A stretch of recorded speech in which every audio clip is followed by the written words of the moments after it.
everyone, my name is Shauna. In case you know, welcome back to another video. I'm sorry about how I look today. I got like maybe 4 or 5 hours of sleep last night. I'm really out of it, but I need to get this video filmed because April is now done, which means that it is time for my April reading wrap up.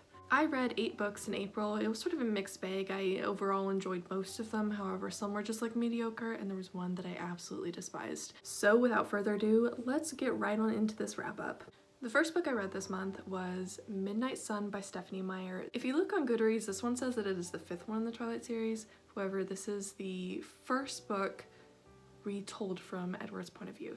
So it's like number 1, but a different version of number 1 in the Twilight series if you're going by numbers. Anyways, I was not a huge fan of this one. I found it to be really disappointing. I gave it 3 stars. I really hated everything except for about the last like 150 pages. And this book is extremely long. It's 661 pages, so the fact that I only liked 150 of the pages is not a good thing. So I gave this one 3 stars because I really did enjoy that last little section of the book, but the rest of this book was absolutely terrible. So basically, you know that Edward is toxic from the original Twilight series if you've read Twilight, but like you get to know just how toxic he is, you get to know how stalkerish she is, and you basically get like 660 or whatever pages of him just having the same thoughts over and over again, most of them violent and a lot of complaining. So it wasn't enjoyable. I think this book would have been interesting if it was from literally anyone else's point of view. Like, we obviously already have Bella's point of view because that's what Twilight is. It's all from Bella's point of view. However, I think it would have been better to have this one from like Alice's point of view. I mean, I don't want Rosalie's point of view because Rosalie is like unbearable to me, but like Alice's point of view, Charlie's point of view, like all of these characters could have had an interesting point of view, but we get Edward, the guy who complains nonstop. He's sort of narcissistic in some sense. So yeah, I wasn't a huge fan of this one, as you can clearly tell. I still love Alice Cullen with my whole entire heart, and I love Jacob Black so much, but no, this is a no. So next up is one that I filmed a reading vlog for. I have a lot of footage for the reading vlog, so it's taking longer than I was anticipating to like edit the reading vlog. So you'll see this reading vlog at some point in the nearest future. Anyways, this book that I read next is Lore by Alexandra Bracken. This book was such a good book. I mean, the ending was like a little disappointing, but overall I did really enjoy this book. I'm not going to go too much into my thoughts here because I have a whole reading vlog where I go very deep into my thoughts on this book, and you get to see my experience of me crying because I think a character's dead and they're not actually dead. It's interesting that my brain made me cry over a character before it was confirmed whether they died or not. Okay, I gave this one 5 stars, one of my favorite books of the year, even though it did have its flaws. Oh, I should probably tell you what this is about. So Lore is a Greek mythology book. Don't think of Percy Jackson when you think of this. If you want to compare this to anything, compare it to like the new Mortal Kombat movie or compare it to The Hunger Games. It's very, very violent. It's about these like family lines who are descended from famous Greek heroes, and there is, I think, 7 Greek gods that as a punishment are having to live on Earth. And they have to be in this competition room once, I think it's every 7 years. The Greek gods are basically hunted, and if one of the members of these family lines kill the Greek gods, then they get the Greek gods' powers. So it's a really, really interesting story. It does take a lot of work to get through because there's so many different like terminology and there's so many different like family lines and characters that you have to get used to, but it is really good if you dedicate the time to reading this book. Next up, I read Attack on Titan Volume 19, and I gave this one 4 stars. I really enjoyed this one. It was phenomenal. I am a little concerned though about the fact that it seems like they're doing a plot twist where all the villains have dissociative identity disorder. Like, I'm hoping that they'll make a hero have it too, or I'm hoping that they're just psyching me out and not actually doing that, because if they are doing that, then they're sort of villainizing dissociative identity disorder, which is already a disorder that is very villainized. But I am still really enjoying this series. I'm slowly making my way through it. I think this series is like 33 volumes or something really crazy like that. And yeah, I read 3 volumes of it this month, and 19 was the first one that I read this month for this series. Next up, I read Indian Captive, The Story of Mary Jemison. This is by Lois Lenski.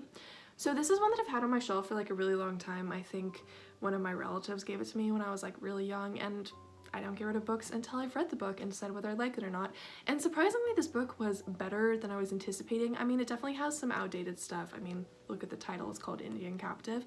However, I was actually surprised because this book, based on the title, made me think that it was going to be about, oh my gosh, it's so tragic, she was captured by Native Americans and it's so tragic, and I thought it was just going to be like a white captive story where indigenous people are the villains, but actually like it was more complex than that. And I actually found Mary Jemison to be really fascinating.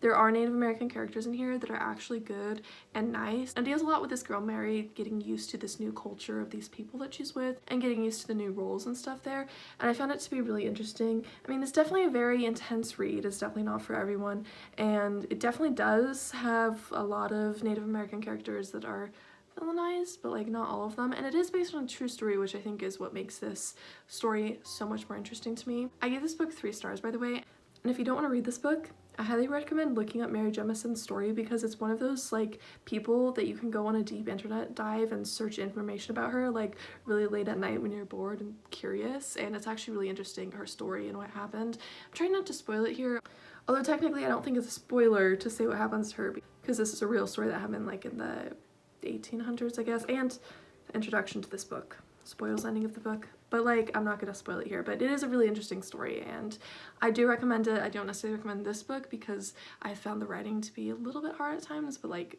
Mary Jemison's story is a really interesting one that everyone should learn about. Next up, I read an iBook, and this iBook also helped me finish one of my goals for the year. One of my goals for the year was to read 3 historical fiction books, and with this iBook, I have now completed that first goal of the year.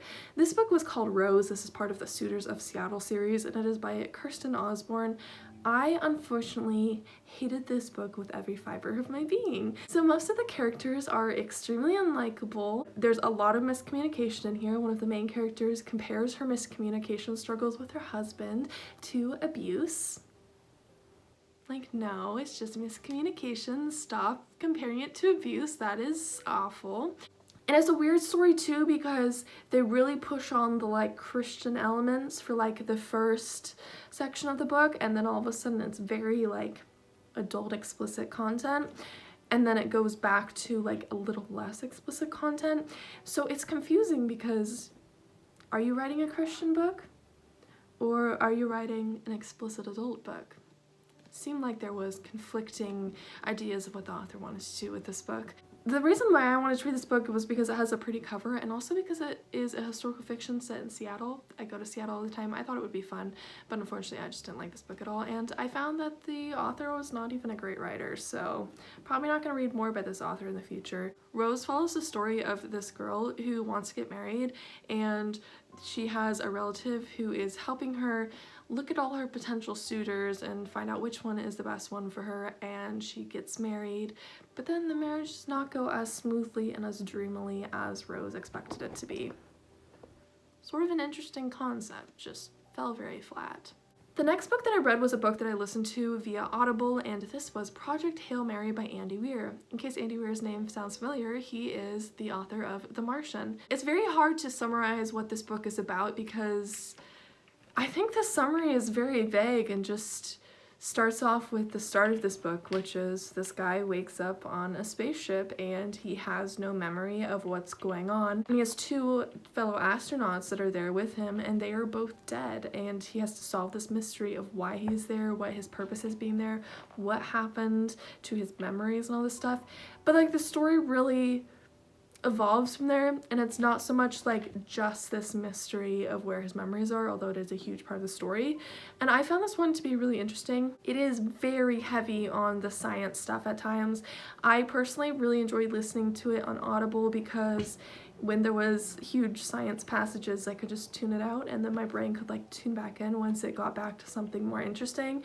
And also, I don't want to spoil it, but I do have to say there is a feature to this book that works better on audiobook as opposed to having it written.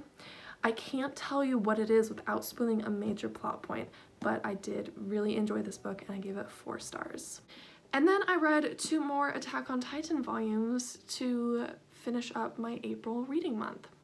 So I read volume 20. This was such a great volume. I gave it 5 stars. One of my favorite volumes in this series. So far, it is such a good volume. You finally get the battle that you've been waiting for several volumes in this one, so that was really, really fun. This is a very emotional volume and very sad, but I did really, really enjoy it.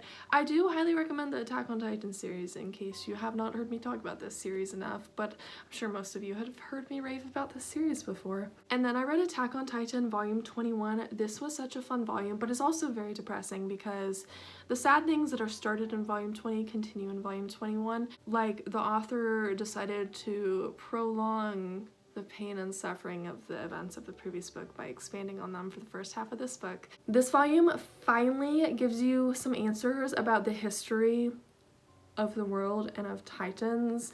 I'm not going to tell you anything about that history, but like, I'm glad that you're finally getting some answers after 21 volumes, because I wanted these answers back in like volume 1, but we had to wait until volume 21 to get them.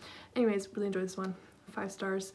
I cannot wait to finish the series. I have to keep buying more volumes of it, but they're so expensive. I'm trying to like find them used online, but like, I don't know. I might just have to cave and buy all of them new, and then I'll spend like however much money, like $100 to the rest of them, I think was how it would work out if I were to buy them all new. Anyways, yeah, I love this series. I also went to Barnes & Noble recently and I got an Attack on Titan bag because they had like a reusable tote bag, and I was like, how much is that? Because it was behind the cash register and she said $1.50. I was like, I got it. It's sold. I'm getting it. I'll include a picture of the bag somewhere around here because I really thought it was cool.